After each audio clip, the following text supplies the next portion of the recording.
these are the kind of characters I write, and I can make those characters fit into what they're looking for right now, then you do that versus, well, it has to only be this, and that's the only thing it can be. If they don't want this, then it can be a great screenplay that you have, a great TV pilot. If nobody's looking for that right now.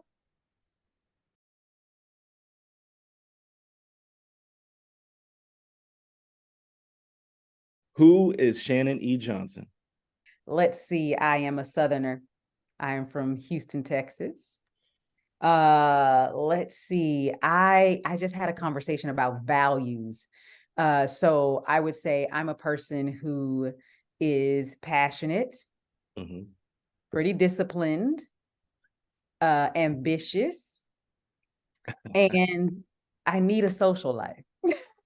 You need a social life. I need a social life. Like, it's one of my values, but I'm not participating in it. And so I figure out how to bring it back. So I would say, I consider myself an introverted extrovert. Okay. So I really enjoy being by myself. You know what I'm saying? But that extroverted part of me needs to be social. And I have been a hermit basically since 2020. So I need to get back to putting that core value at play. But I would say, that's who I am. I try not to describe myself as my career. Okay. Well, I'm an ambitious person. Gotcha. Which is cool. Can you tell us briefly, as it pertains to your career, Yes. How you got your start in the business and what it is that you do?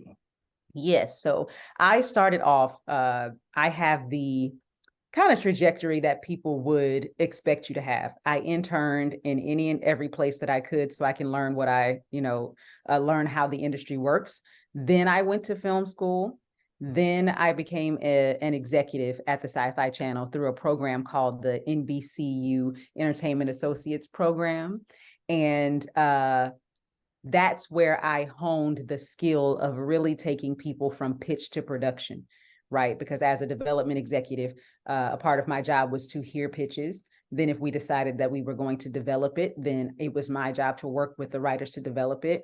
At the Sci-Fi Channel, we did current programming and development. So that meant I was also managing shows that were currently on air, which means I give notes on all of the scripts. I give notes on all of the cuts.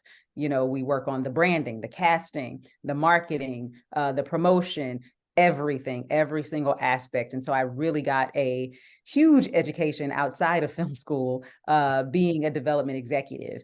And then I quit that so that I could go join the circus. That's what I call it. But I became a performing artist. So I went and I joined a dance company. And then after I left the dance company, I started doing Broadway national tours. It was during that time that people were still contacting me and saying, hey, but can you read my script? Because they knew that's what I did. So I would do it. And then eventually I was like, I should be charging for this. And so then I started kind of charging people. But when I came back to the industry in 2018, it was my intention to be an executive again. That's what I do. That's the part of the business I know, and it's the part of the business I'm passionate about.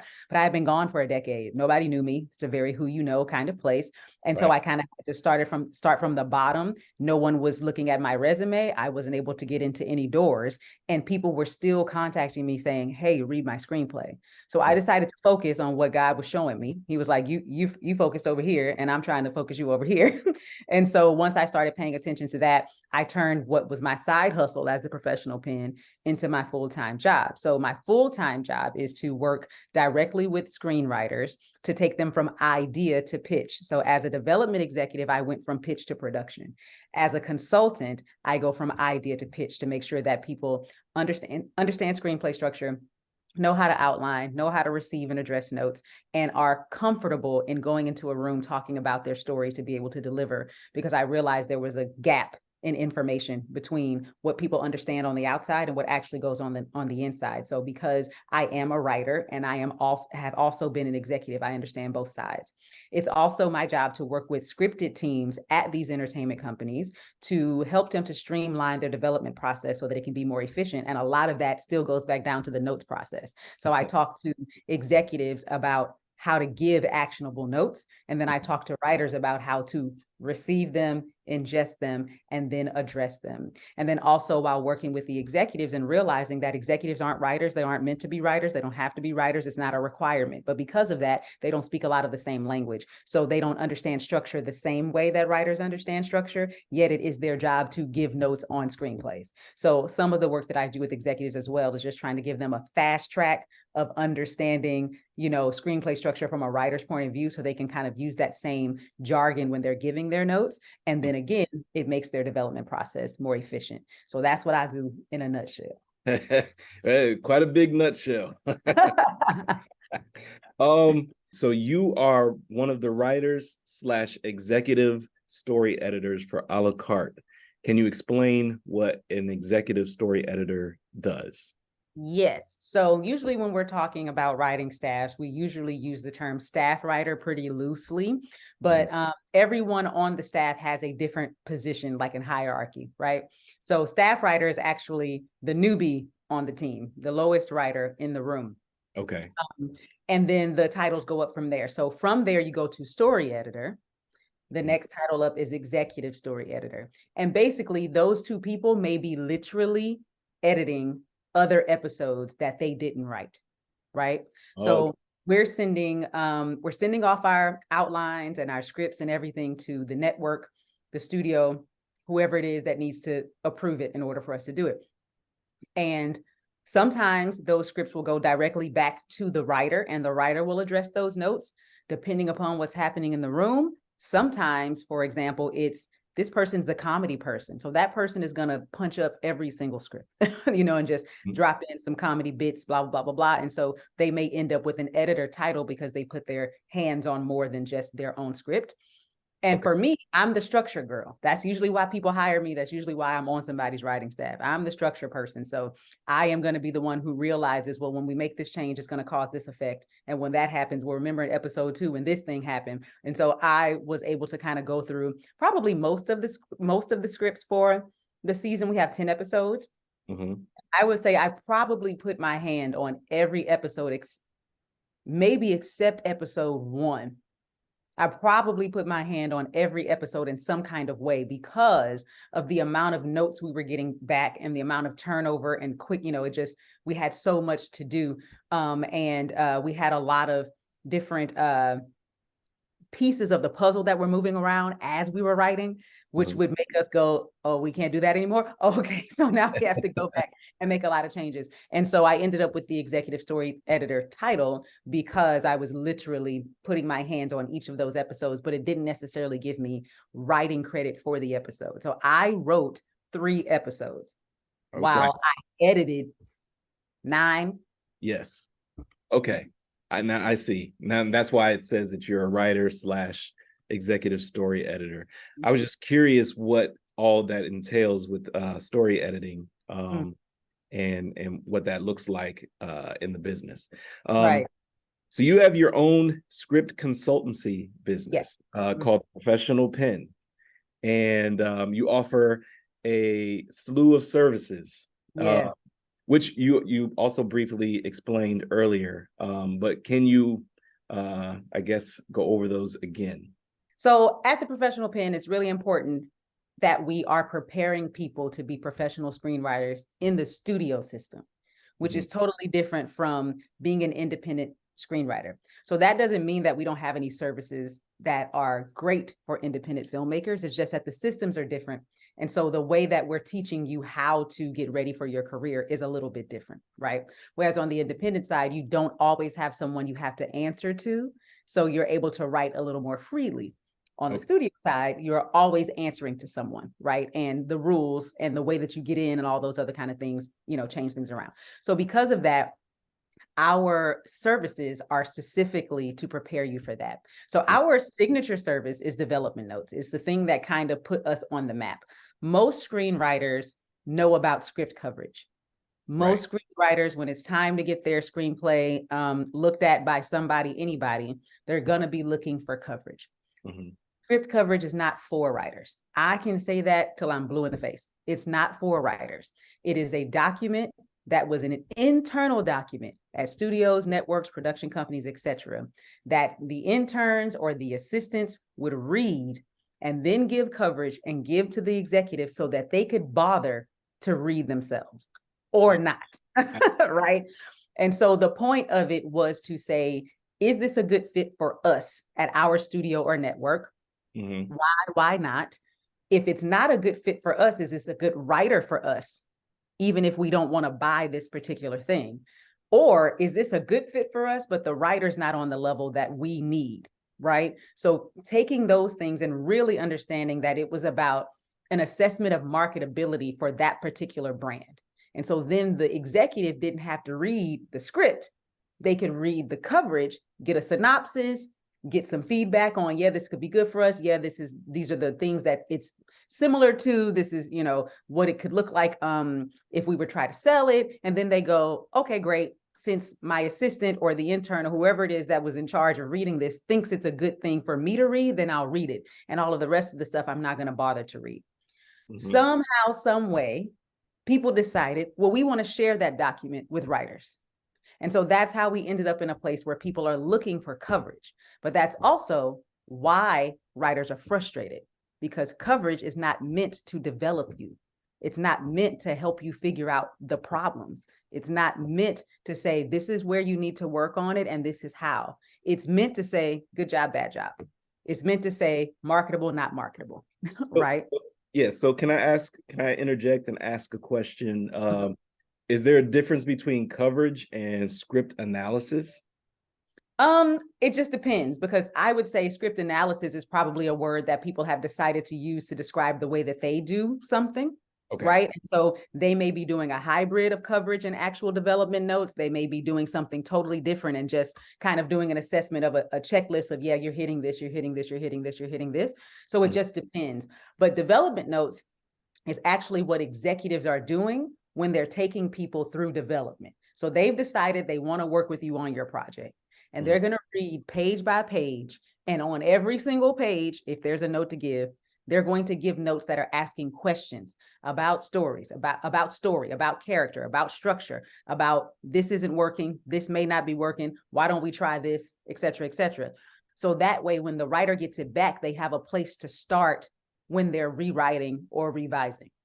And so that's what we do at the Professional Pen. We do development notes, because that's what's going to develop you. And because we know that most of our clients are people who don't have a formal education in it, don't need one, right? But they're kind of coming from the outside going, I just feel like I have a story and I want to know, what's going on with it. Well, coverage is not going to tell you what's going on with it. Development notes is going to tell you.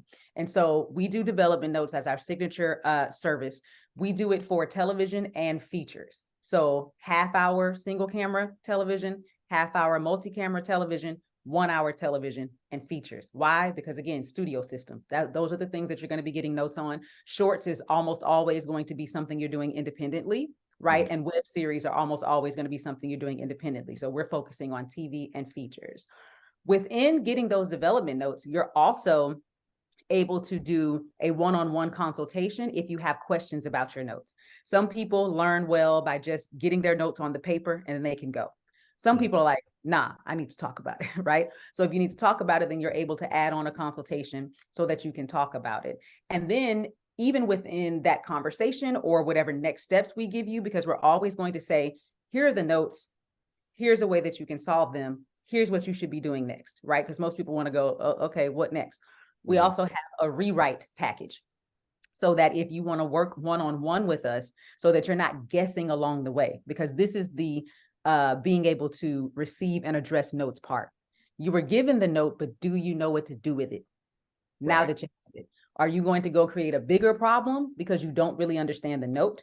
Did you get the note and all you heard was, I'm bad, and then you started over and now you did not even address the note, but you made more notes? I mean, you made more problems. And so if you work one-on-one, then now we get to go each step of the way and look at it as building blocks and go, okay, let's look at the first 15 pages. Let's rewrite those. Let's see if we're doing what needs to be done. All right, cool. Now let's move on to the next. With that being said, the thing that separates us from what most other places are doing, I haven't seen any other place that does it this way, is you are assigned to your story expert. Right. So if I were to send my script out to the blacklist, I would get reader number 107, which is totally fine. That's how script coverage companies work. That's not the issue. The issue is if reader 107 gives me a score and I want a better score and I go back and I revise and I submit again, reader 107 is not going to get my script. Right. Somebody else is. Reader 317 is, right? But reader 317 didn't read my original script. Reader 317 didn't read the notes that 107 gave to me. So now I'm getting a totally different perspective, which is not necessarily negative. But if I'm trying to grow, you can't track my progress because you don't know what the first thing looked like. Right. So now you may give me contradictory notes. And now I have one source, which is the blacklist, but two sets of contradictory notes. And now I'm at home not knowing what to do. Yeah, you're left confused. You're left confused, which doesn't help you and doesn't motivate you to write. So we give you your person, your coach. This is your person. They can track your progress. They can tell you, yeah, great job on addressing that note, or oh, we overcompensated, went too far. You know what I mean? Let's come back. They can congratulate you on your wins, but also let you know, like, hey, you're really good in this area, but this is an area that we need to work on, right? So you get your own personal teacher. And so development notes is our signature service.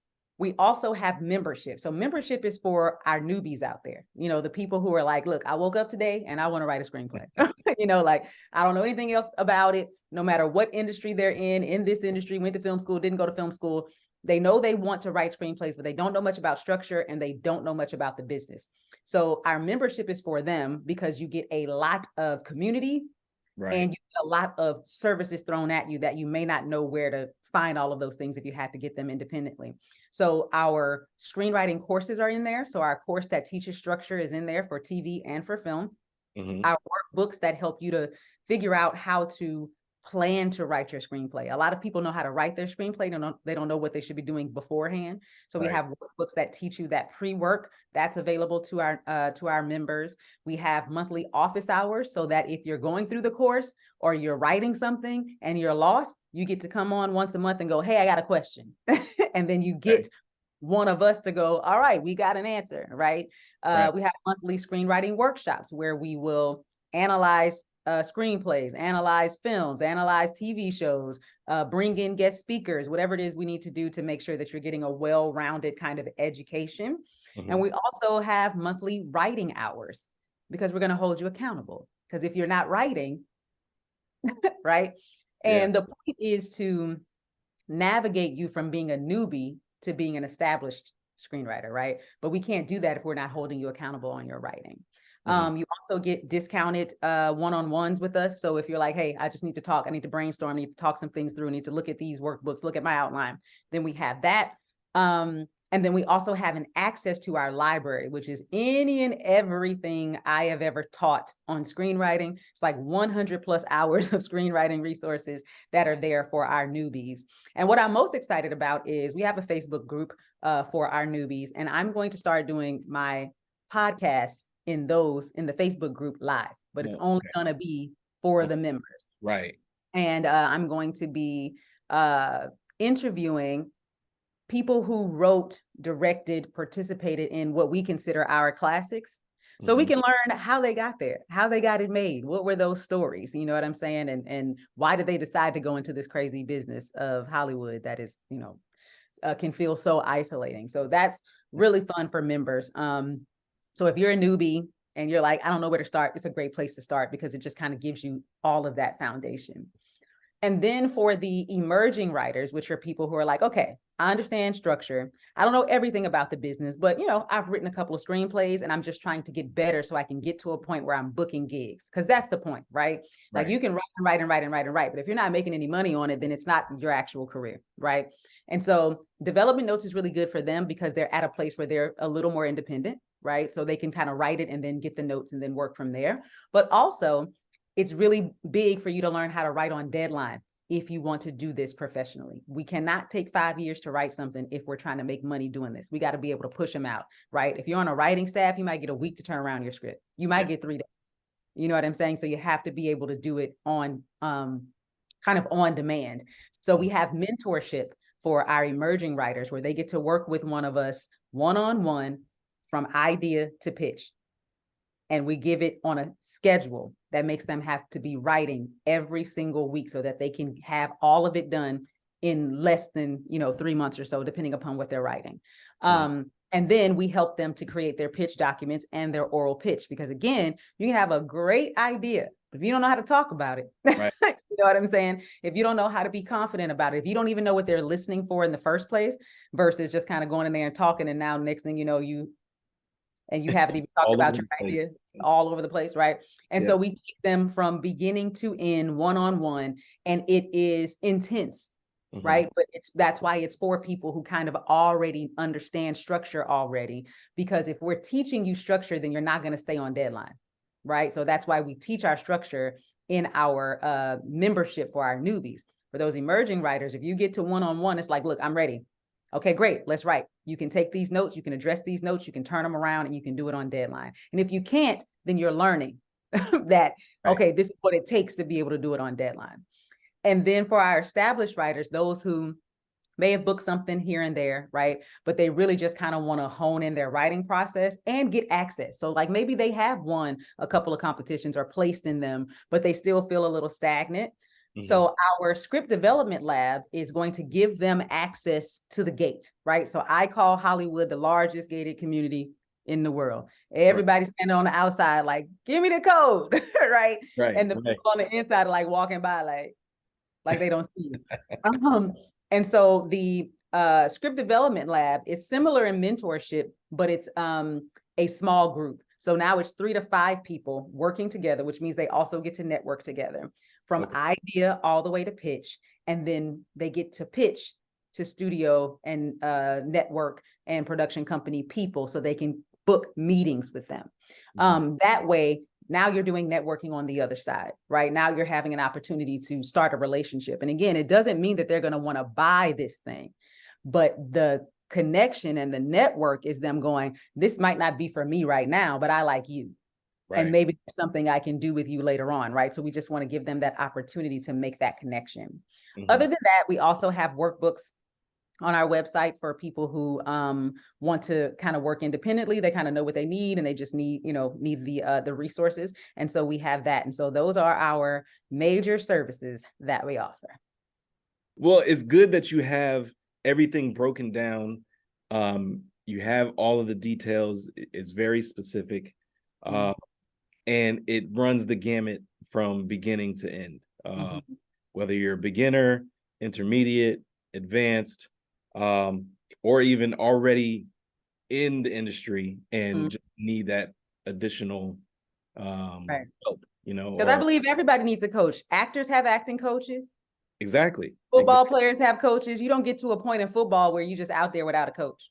Exactly. So even if you just want somebody to kick ideas around with and to make sure that you're starting off in the right place, everybody doesn't need the same thing. And so that's why we have these different levels. You might get to a point where you're like, I don't need the workbooks. I don't need this. I just need you to read this and just tell me that I'm heading in the right direction. And then I'm going off and doing my thing. You know what I mean? I'm going to bounce back to some of the things that you said, but I have some other questions. This one starts with a quote.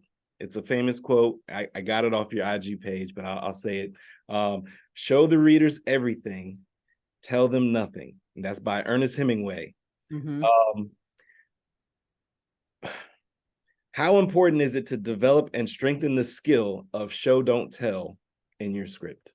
Extremely, because it means something different for authors and novelists. Let me plug up my computer. It means something different for authors and novelists than it does for screenwriters. And so for screenwriters, the reasons it's important is I'm going to make it as simple and as flat as possible so that people get it. If I can't physically see it or audibly hear it, I don't receive the information. Right. So when we give show, don't tell notes, most of the time it's because people are telling us things in action that the audience is not going to receive.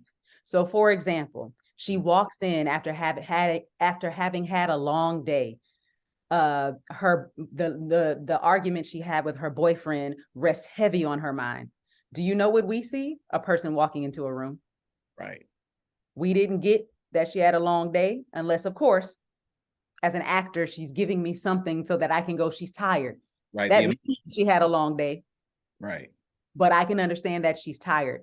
Mm-hmm. What I don't know is that she had a argument with her boyfriend. Right. I don't know that. I just see her walking into the room. So you're going to get the show don't tell note, because if we're supposed to receive that information, we didn't. We just see a woman walking into the room. The same thing is true if you think about production, right? If you do not fully beat out scenes the way they need to be beat out, because you're telling me she had a daydream about a baby in the forest, but you didn't beat that out. You didn't give me a slug line, interior, forest, daydream. Then now during production, you thought that I was going to take that one line and turn it into a daydream. Right. You can't figure it out. Yeah, you have to, it has to be told to you. Yeah, you have to spell it out. And further, as a writer, it's because writers are always, well, I want it to be mine, and but you left it open for interpretation. Right. All you said was she had a baby, she had a daydream about a baby in a forest. You didn't tell me what the forest looked like, what the baby looked like, what she was doing in the daydream, anything. So now let's say your director or producer caught that before in pre-production and they decided to beat it out themselves. Now, what if what they decided to make that daydream look like is not what you thought it looked like? Now you're mad, but you didn't beat it out. You told me, you didn't show me, right? So I think we have to take it literally in screenwriting, because it's a visual medium that you literally need to show it to me. Right. Or again, let me hear it, because if not, then we don't see it. We don't get it. All we see is a person. We cannot hear their thoughts unless you're telling me it in voiceover. You know what I'm saying? All I got is a person standing there, or nothing at all, because production goes, we're not doing this. And then now it's not even on the screen. I've also heard that, not to have too many action lines. And you also don't want it to be too dialogue heavy. How do you know when you're just right? Yeah. So I'll say this. It's not about having too many action lines. It's about how big those blocks of action are. Got it. Because ultimately you want white space. And the reason you want white spaces is, again, why I try to make things practical for people so they can understand. People don't like to read. Right. So if it comes on my desk and it's just huge blocks of text, whether that's dialogue, action, whatever it is, all I'm thinking about is, this is about to be a long read. Yeah, that's for sure. So if you take that same paragraph and figure out how to chop it up, it doesn't look as intimidating, right? So that's the biggest thing about how much action or how much dialogue. With that being said, I have heard showrunners say before that if they don't get to at least one line of dialogue on that first page, they're not going to read. Right. TV is pushed more by dialogue than features. Screenwriting is pushed by action in general more than dialogue, whereas playwriting is basically all dialogue. It's not about the action. In playwriting, the action is walk to your left, cross right? In screenplays, it's a visual medium, so therefore we have more action because those are the things we're going to be seeing, right? But when you look at television scripts, they are more dialogue heavy than they are action. Whereas for features, they're probably going to have more action. And I don't mean action sequences for anyone who may be listening, but the actual descriptions of what's happening. Yes. Television will. So it's really just about understanding the medium that you're writing, which is why we always suggest read screenplays, right? They can go to your website and find screenplays. They can go to my website and find screenplays. There are screenplays out there. So you should be reading screenplays in the format and genre that you write. If you write horror, you can read comedy for fun, right? But that's not going to help you write your horror screenplays, right? You want to be able to look and see how other people are doing it, and then find your way to make it look like, to make it yours. It's not cheating in screenwriting; it's expected. Can you explain a little bit about single cam versus multicam in a screenplay? I'm unaware of that. I don't write for TV or teleplays. So I'm unaware of single cam versus multicam. Yeah. So simply put, multi-camera television are your sitcoms: Cosby Show, Martin, Family Reunion, Mhm. Everybody Loves Raymond, etc. Right? And it's because it's literally studio audience, multiple cameras happening live in front of the studio audience, and you've got your producers going camera one, camera two, blah blah blah blah blah blah. Right? Right. Also, in multi-camera television, it's shot as close to a play as you can get for it to be television. Okay. So it is, here's the set. Are we ready? Let's go. Mhm. And stop, sure, in places. You get to stop and retake and all that kind of stuff. But generally speaking, it's not, so we're only going to shoot this much today, which happens in single camera television, which is basically just like a feature, but TV, right? Because in features, you get one camera. Doesn't mean that there's not another camera set up. Some people have all of that, but generally speaking, you have one camera. And because there are so many different locations and so many different people and so many different, etc., you're only shooting about X amount of eighths of a page. That's what we call it each time. And you don't shoot in order. You shoot based on location. You might shoot based on the daylight, the nighttime, the blah, blah, blah, blah, blah. So we might be shooting just the top of page 3 today and then page 10. And that's all we're shooting today. Like it can jump like that, which means that you could show up on your very first day and be doing the sex scene that happens in the middle of the script. You can show up on your very first day and have to do, you know, something that takes all of this emotion, but you haven't even shot the thing that caused the emotion yet, because you're shooting based on technical and logistical things, not story. Whereas for multi-camera, because it's live in front of a studio audience, they're watching the story linearly as it's happening. And it's just being shot with enough cameras to catch enough angles. And again, the producers and everybody are making sure that you get what you need to get for the edit as it's happening live. Whereas single camera TV is like Modern Family. It's like, what's Issa Rae's show? Insecure. Yeah, it's like Insecure. It's like ATL. Is it ATL? Atlanta. Those shows. And so they basically look like mini films, right? And so those are single camera. But there's nothing specifically within the screenplay that points to multicam or single cam. Oh, okay. Yes. They have two different act structures, and they are formatted differently. So single camera is told in 3 acts, just like features. And so you're only gonna have like 30 to 42 pages at the most. Newbies are always told stick to the 30. Right. Once you get into it and you start actually making it, y'all might have 35 pages, but at the beginning, stick to 30. So it's told in 3 act structure. Multi-camera television is told in 2 acts, and it's usually about 60 something pages, because not everything, but most of the stuff is double spaced. I see. Okay. And the reason it's that way, it's because, again, since it's kind of happening live, you can imagine, like, if you've ever, maybe you have, maybe you haven't, but if you've ever done an award show or something, there are people who have this stuff printed out that they're looking at.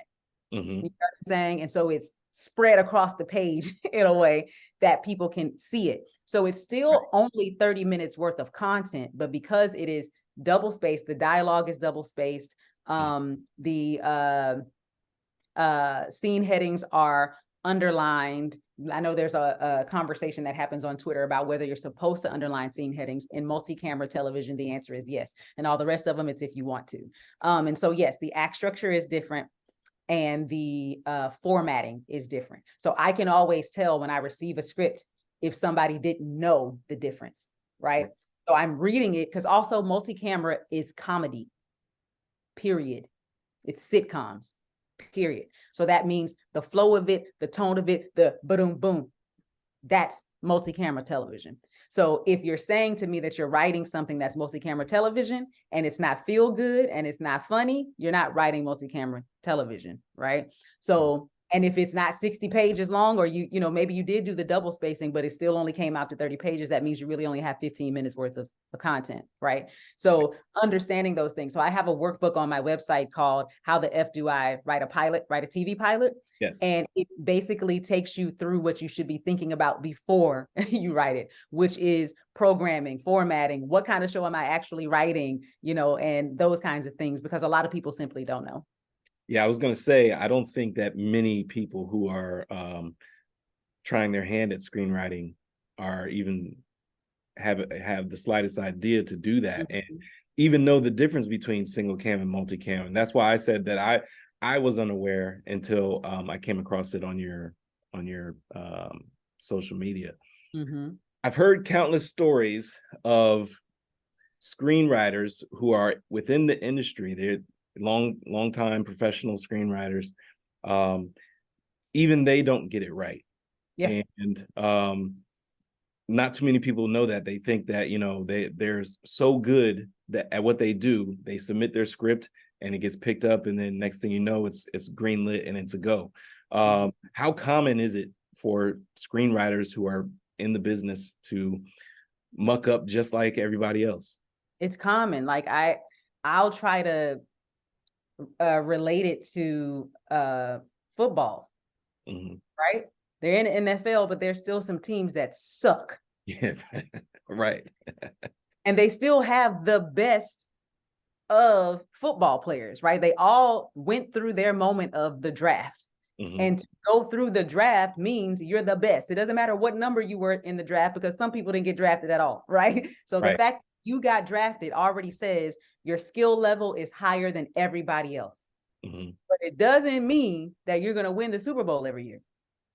It just doesn't. And so the same thing is true here. You got into the gate, however you got into it. Most people are not getting into it due to talent in the first place. That's just the truth. Most people are getting in because of who they know. Right. But with that being said, sometimes things just don't work. So even when you are good, you know what I mean? Even when you are Shonda Rhimes, we've seen X amount of her shows be done. We don't know how many didn't get done. We can't assume that someone so brilliant only came up with 5 ideas. That's true. Of course she didn't, right? But some things work and some things don't. She even had a show a little while ago. Hopefully I can remember it. It was, I don't remember the name of it, but it was some young people who were lawyers. Like something in politics or something. Some young people, I think it may have made it through a season. Okay. Maybe 2. So, like similar to How to Get Away with Murder, but on the Yeah, law. but it didn't have no scandal in it. No, I don't think it was, had like murder and like all those kinds of things. I think it was just a little more straightforward. I don't remember the name of the show, but it didn't make it. Yeah. But that made it to air. But again, we don't know how many ideas she might have gone in and pitched that, were either told no or told yes, but never made it through development. And this is the part that people really need to know, excuse me, is that the process is so much more than just your idea. So like I was saying earlier, how executives can be working on multiple projects at a time, right? Because they have to make sure something airs. They're not going to put all of their eggs in your basket. It doesn't matter who you are, right? So they have all of these different things that they're working on, and some of them make it and some of them don't, and some of that has absolutely nothing to do with you and your story. You know what I mean? There could be so many other reasons why it doesn't make it to where it needs to make it. With that being said, not everybody has great ideas all the time. You know what I mean? Even when you if you listen to a lot of the, heavyweights of our time now, they'll tell you like, yeah, this first thing I made, right? I can't remember their names right now because names just slip me, but there's a show on Netflix, I believe it's called The Movies That Made Us or something like that. And there's a guy who is very well known, has made a whole lot of good stuff, who made something that was so terrible, and the people gave him more money to make the next thing. Wow. And then he made the next thing and it was bad too. And then they gave him more money to make the next thing. And then he finally made a hit and has been making hits since then. And I can't remember which person it was, but it's one that's well known. I don't want to say the wrong name, but he's someone who's well known. But it's like, yeah, there is no, I'm finally in. Like, even if we go back to football, just because you won the Super Bowl last year doesn't mean you're going to play well the next season, or you're going to get much play time. Yeah, you know what I mean? It just, but that doesn't mean that you're not on the elite playing field. They're just other factors. It's not, screenwriting is also a team sport. Even if you're writing your screenplay alone, after that, it's collaborative. It's a team sport. There are a whole lot of things that get it all the way through distribution. And most of the time, things don't make it. Pitch or pilot? Which one would you suggest for, I know those are two totally different things. Yeah. However, there are a lot of people who love to pitch and don't write a pilot. And there are a lot of people who prefer to write a pilot and don't really know how to pitch, or maybe they do know how to pitch, but they still write the pilot. Is that a thing? Yeah. So I think you have to be strategic about it. Okay. So first things first is, who do you plan to sell it to and what do they want? Okay. Right. So, I mean, they as in that particular person, because even at HBO, there might be 3 executives that work in scripted 1-hour television. And one of them likes to hear pitches. One of them likes to see proof of concepts. And the other one only wants to read screenplays. I'm not saying that's true for them. I'm just giving them as an example, right? So if you are going to be, if your manager, agent, or whomever is going to be putting you in contact with the person who prefers screenplays, then you need to write the pilot because that's what they prefer, right? So that's one part of the strategy. The other part of the strategy is, what's your strength, right? So like you said, if someone knows they're great at pitching, then that's what you work on. Work on your pitch deck, work on your one sheet, maybe have a treatment, maybe if, depending upon it, if people are asking for that, and be ready for that going in. If you know that pitching is not your strong suit, but your pilot is going to be what it needs to be to get you into the room, then write the pilot. The other thing to think about is, what role do you want to play in the series? Because if you want to be a writer on the series, then you need to show me that you can do that. And if you're not already in the industry, so we're not talking about people who are already established, because people who are already established don't have to have anything but an idea. They don't even have to have that thing fleshed out. They can just go in, talk to you, y'all can flesh it out together, and it can get bought in the room. So these rules don't apply to them. We're talking about people who are trying to get in, right? So if I'm trying to get in, if I'm brand new, 9 times out of 10, they're not going to let me run this show anyway. So I'm not trying to be the showrunner, but I'm at least trying to be on the staff, and I'm at least trying to get a title higher than staff writer, story editor, executive story. I'm trying to get a producer title, right? Because it's my show, right? So if I'm trying to do that, producers in television write. All of those producer titles that you see, the majority of them are writers on the writing staff. Some of them may actually be producers from the production company, or some other entity that helped to put it together and maybe brought some money onto it, maybe. But the majority of the producer titles that you're seeing on television are people on the writing staff, and that's just their title on the staff. So if you're trying to get to one of those titles, you actually want to be on the writing staff, you have to show me that you can write, because if not, why would I hire you? Now, I might learn that. You still might decide, but I'm better at pitching. Fine. They say they want it, but they say, can you give us a pilot? You still have to prove that you can write the pilot. If not, they're going to hire somebody else to write it. So if you don't want to be a writer and all you want to do is sell, you don't have to write anything ever. Just pitch all the time. Because you're not trying to prove yourself as a writer. You're proving yourself as a producer. You're an idea person. Your job is, I got the idea. Here's the pitch deck. Here's the thing. Give me my credit. Give me my money. Y'all go have a good time. Right. Here it is, right? So you just have to be strategic about what it is that you want and that you're looking for, and just play the thing that's going to get you there. That's a lot of good information. You once said that you wrote a script within a day, and you received a consider on it. Well, being that you already come from this field, I take it that it's easier for you to write. Is that something that you do on a regular? No, I don't have time to do it on a regular. Because of everything else that you have. Everything else that I'm doing. Yeah. So like, I am a script consultant first. Okay. I am a writer second. So I don't get to write my own stuff almost ever. So first thing, I will start off by saying, I have also sent a script to a script coverage company before, and they passed on it. Really? You know what I mean? If things are subjective. Now, with that being said, it was something I wrote straight. I think I was still in film school. Didn't know anything about anything except for what I learned in film school. I had a producer who was just interested, but the producer said, well, before you send it to me, send it off somewhere to get coverage. I already knew this is, first of all, I already know that coverage is about marketability, So I already thought to myself, what does it matter what the coverage people have to say, right? Secondly, I already knew it wasn't perfect and it needed to do work. I'm just not in a place that I'm going to do any more development on it unless someone's paying me to do so.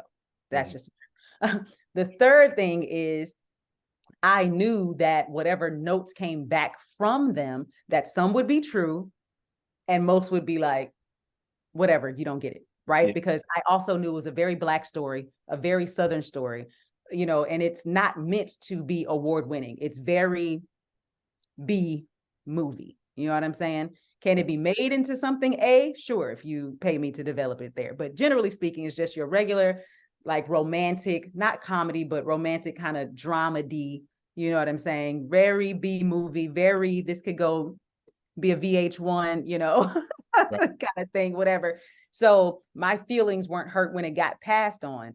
But I just want to say that out loud so that people can know, like, just because I can write a script in one day and just because that script got to consider doesn't mean that that's what my life is all the time. This, you know, things are subjective. People are going to like stuff. Sometimes they won't.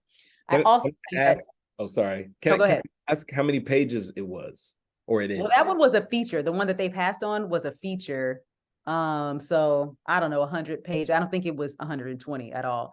The one that I wrote in one day was a half-hour single camera comedy. So it was like 30 something page, maybe 32 pages if I couldn't get it to 30, but I think I got it down to 30. Okay.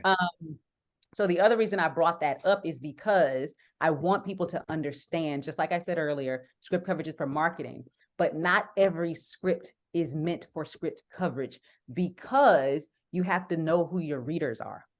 Right. And there are certain things that you can't send to certain people for them to understand objectively so that they can give you notes. You know what I'm saying? Like, so for that particular script, I already knew I'm going to send this off and they're going to tear it apart. You know what I'm saying? It's just not, you know, what they read and what they expect and how they want things to happen.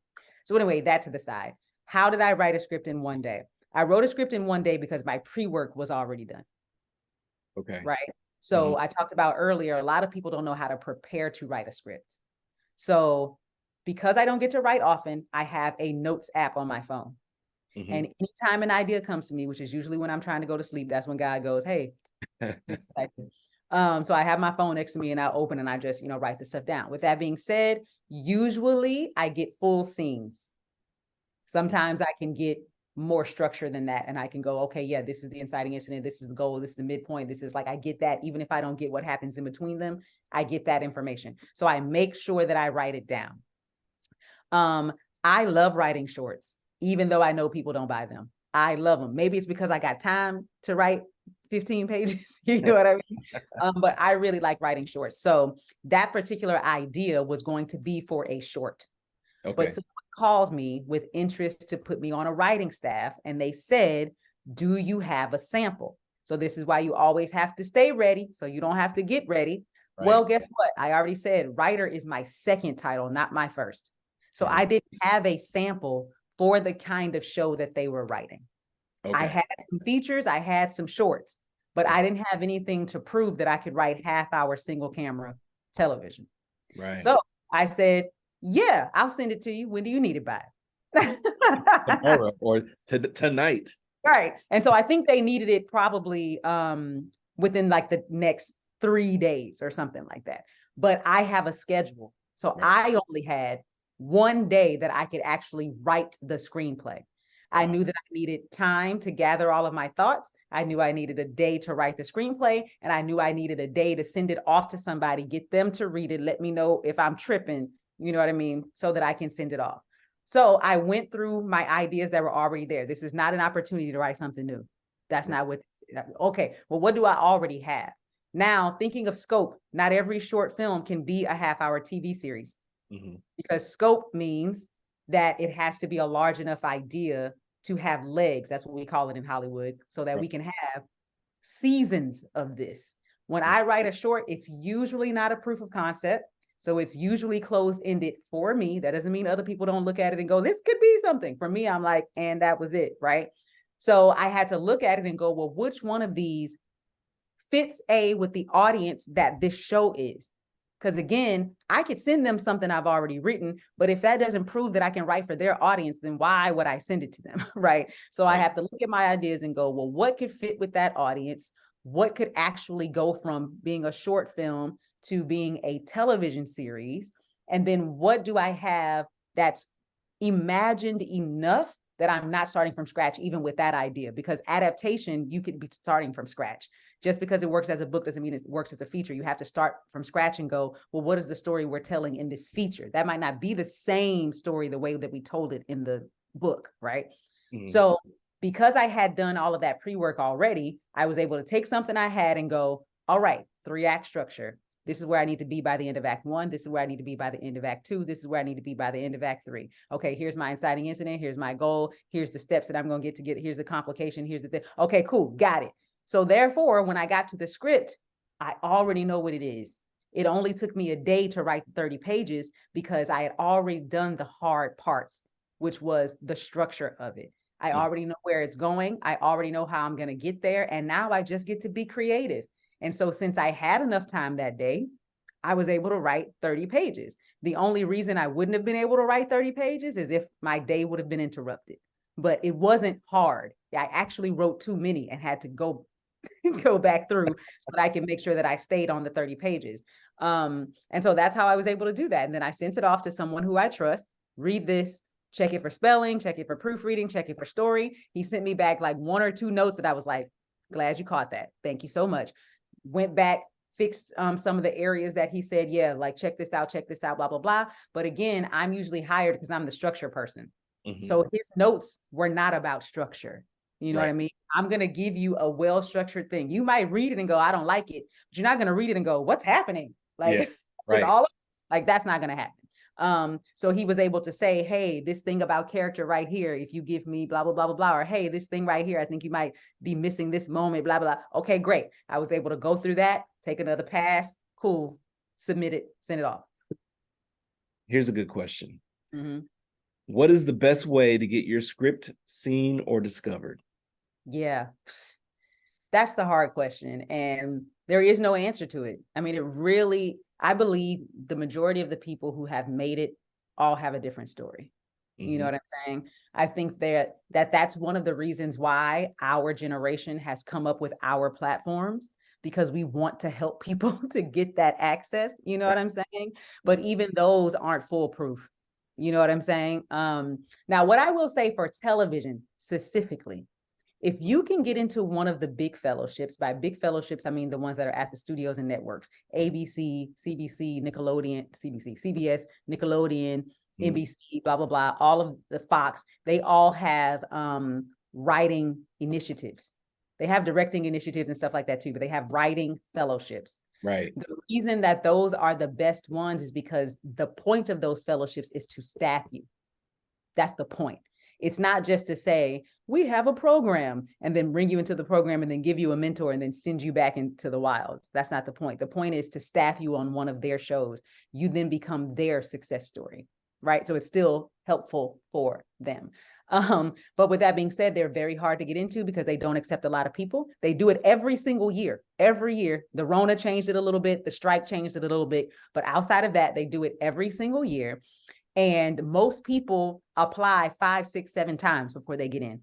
And during that time, they become better writers. But at the end of the day, they only choose 5, 6 people. You know what I'm saying? And so I think that's the best way to get in as a TV writer, because when you're in, they kind of do the work for you to get you your first staff job. Then after that, it's on you. You know what I'm saying? But at least you got your first gig. Other than that, you know, everybody always talks about networking because it is a who you know kind of place. Issa Rae talked about networking across because you're going to be moving up with these people. So somebody's going to get there first. One of y'all is a director, somebody's an executive, somebody's a writer. And then because you actually have a friendship, you trust each other. I think that's the biggest thing that people don't understand about networking. I'm not great at networking either, so I'm throwing myself under the bus as well. But it doesn't mean, hi, how you doing? And then fall off the planet. We're talking about actual relationships. When we hear Ava DuVernay and what is this guy's name? The guy who did Hair Love.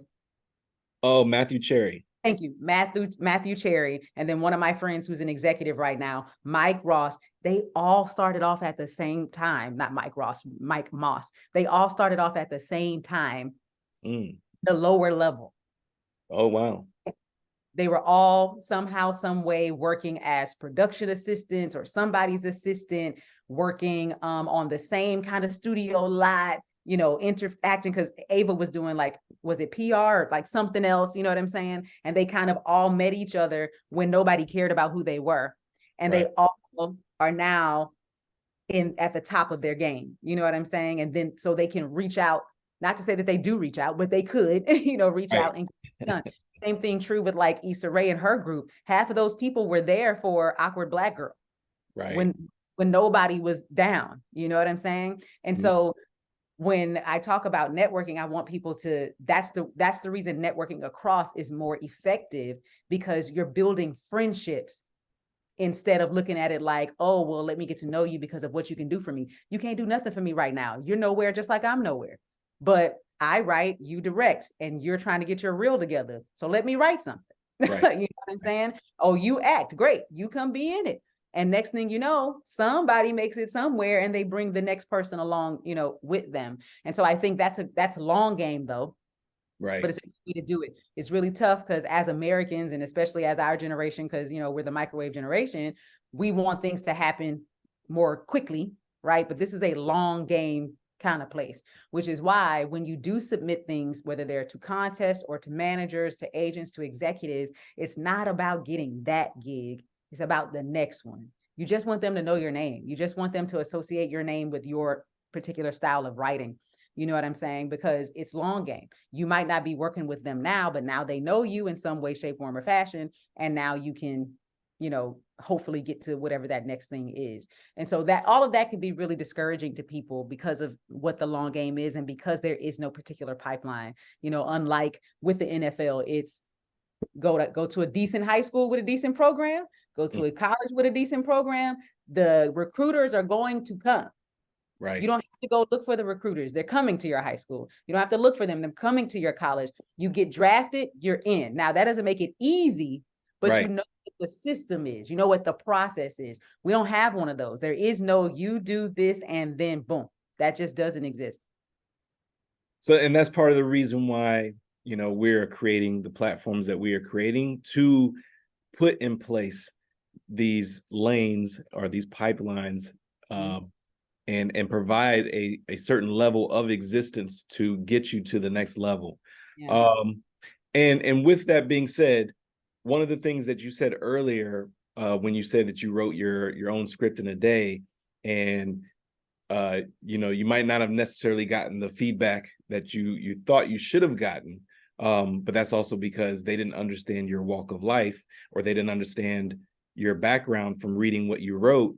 How important is it to you for screenwriters of color, and all, you know, diverse backgrounds to still continue to write about their walk of life and continue to push forward in having entities such as our own, where we have readers or people behind the scenes that can actually look at what it is that you wrote and understand it fully and say, hey, this is actually some good stuff. Let's move this forward.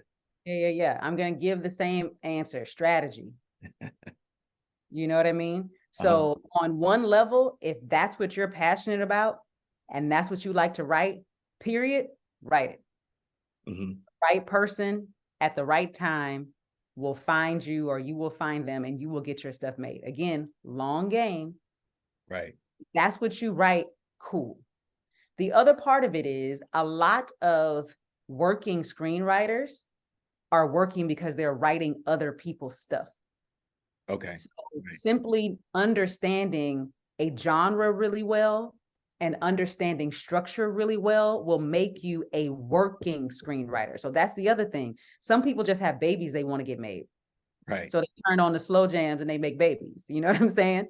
That's different from, this is how I want to feed my family. Right. This is how I want to send my kids to college. You need strategy for that. If it's, I just have this really good idea and I just want to make it, Go make it. You don't forget the long game. Just go make it, because you're not trying to make this a career. If you're trying to make this a career, it still doesn't mean don't write what you're not passionate about. Write what you're passionate about, because that's going to be the most authentic thing that really creates your world and creates your voice and separates you from what other people are doing. So you should stand 10 toes down in it. Mm-hmm. The other side of it is, are you trying to make consistent money in it so that you can feed your family? And if so, then you have to be able to bring more than what you're passionate about. If I'm on a writing staff, I didn't create this show. Right. I'm not passionate about Grey's Anatomy, but I'm in here writing my scripts. You know what I'm saying? Yes. And I'm getting it done. But I can do that because I understand 1 hour structure. I understand how to write in someone else's voice. I understand how to learn somebody else's characters. And therefore, I can go in here and get this thing done and learn, because you're going to learn while you're doing these other people's projects, right? Or even when it comes to features, there are a lot of producers out there who have ideas and they need to hire writers to write them. But if you can only write what you're passionate about, if you can only write your world and your voice, then that's money that's being left on the table for you to be a working screenwriter, if that's your goal. The other side of it is, sometimes it's writing what's not on trend, because by the time you hear about it, the trend has passed. If you're seeing, oh, they're making a whole bunch of kung fu movies, don't go right. It's done. It's already done, right? If you're seeing it, it's done. But studios, networks, etc., have mandates.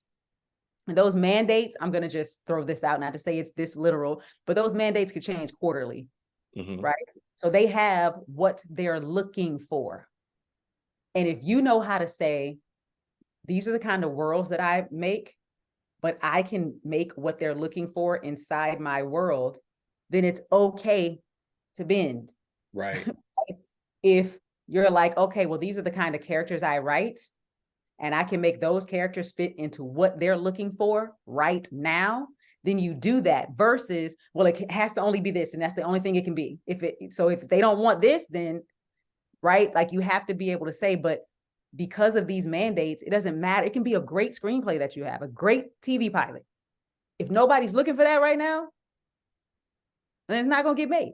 Mm-hmm. Now, you can always take that pilot, put it to the side. Maybe one day somebody will be looking for it. But once you have your manager or your agent or even your entertainment lawyer, and they can be booking these general meetings for you, that's your opportunity to say, what are you looking for? That way you can go back home and go, I can make that happen, right? So I posted recently Will Packer basically saying that. He was trying to write a movie about HBCU life. Mm-hmm. He heard they're looking for dance movies. Great. Then this movie is going to be about stepping at an HBCU. You see what I'm saying? So you still get to be at your HBCU. You still get to introduce the world to a community or another world that most people don't know about, that they're not on the inside of. And you get to get them into a second world, which is Greek life, and then a third world, which is stepping inside of Greek life, right? But if he would have been like, I'm not trying to do no dancing, if it has to be the HBCU just like this, then now you don't get stomped the yard. You know what I'm saying? So again, you have to be strategic. Like, what's your end goal? If your end goal is to keep creating things so that you can make money this way, then your job is to be flexible. If your goal is, I only want to make this one thing, then write it, direct it, produce it, make it. Well, Shannan, thank you so much. Before I let you go, I have two more things. Okay.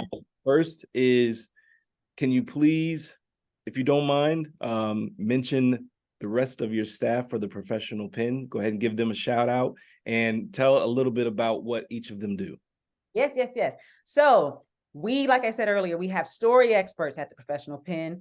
Our story experts are also writers, and they're also in the industry in some way, shape, form, or fashion. So they have worked at, places like William Morris, and they are managed by people at Circle of Confusion. So they're out here doing the work just like you are doing the work. Story experts go through a 6-month training with me before I even allow them to read your stuff. Okay. And that's because if you don't know how to give objective, actionable notes, the Professional Pen is not for you as a place where you can work, because I consider us teachers. Right. So I have to have people on the staff who know how to teach. There are plenty of people who can tell you your screenplay is terrible, but if they can't tell you why and they can't tell you how to fix it, then they're not teachers. And so we have to be teachers here. So my story experts have been with me now. I don't ever know what year it is. Pages is my lead story expert. He's been here, I believe, 3 years. Carlton and Khadijah are the two story experts that have been here for 2 years. So they're 1 year behind Pages. Pages, I consider him my social responsibility guy. He's definitely going to read your screenplay, look at your character work, and just make sure you're being authentic and make sure that you're being socially responsible to underrepresented groups, right? No matter what kind of group of people they are, but just making sure that you are aware of your blind spots. Right. Carlton is who whether he likes it or not, I have pushed him into the teaching realm. So Carlton is going to be helping me do that script development lab. He's a great teacher. He comes up with really good examples. He really understands story structure. And so he just taught the last outlining workshop that we had, and everybody enjoyed it so much. So now you're going to be hearing from him more often. And also let me go back to Pages, because Pages is going to be our head person in the membership group. So for our newbie, so you're going to be hearing from him a lot. He's going to be teaching those screenwriting workshops, which he has done in the past for me. And he's kind of going to be a go-to guy for that. Now, Khadijah is all about voice. She's all about female-driven stuff, right? As a woman. And she also is the person who is going to be handling all of our, I really want to work with the professional pen, but I don't know where to start conversations. She also writes most of our blog. So she's very well versed in all of the things that we have going on at the professional pen. It's important to me to have built a community within the professional pen, right? Right. And so anytime I'm starting some kind of new endeavor or new task, I always go to them first and say, hey, is anybody interested in taking this thing on? You know what I mean? Does anybody have the skill set in doing this? Because we really feel like our own little family. It is a virtual gig, but we get together at least once a year for the holidays, and we have like our own little holiday dinner or, something, so that we can catch up. And then we have a monthly squad meeting, and we're gonna actually have it tonight at 7:00 tonight, where we just kind of touch bases with everybody. So those are the story experts. You can work with them individually, so you can do one-on-one calls with them to brainstorm your stuff, for them to read your stuff and help you to figure out what your problems are. If you're looking into applying for a fellowship or anything like that, you can always talk to a story expert, and we help you get to where you're trying to get in your writing goals. Okay. And the last thing is the final word, whether you have a quote, a piece of advice, words of encouragement. It's all on you. Yeah. Okay, so I'll leave it with our motto at the professional pen. 2 things. 1, the read is king. The read is king. If you are coming from the outside in, there will always be gatekeepers along the way that have to read your script before it can get to the person who actually makes it. So you have to have an interesting read. It does not matter what it will look like on the screen. It does not matter what it will sound like once actors are saying it. And as the screenwriters, we're the ones who can see all of that, right? Right. That's not necessarily true for the people who are going to read it. So you need to be able to write a compelling screenplay just as much as you want to produce a compelling film or television show. The read is king. So always consider the read. The second thing is, we believe if you develop the writer, the content will come. So obviously that's a quote from movies. If you build it, they will come. But what we mean is, there are no stupid ideas or wrong ideas. It's execution that matters, right?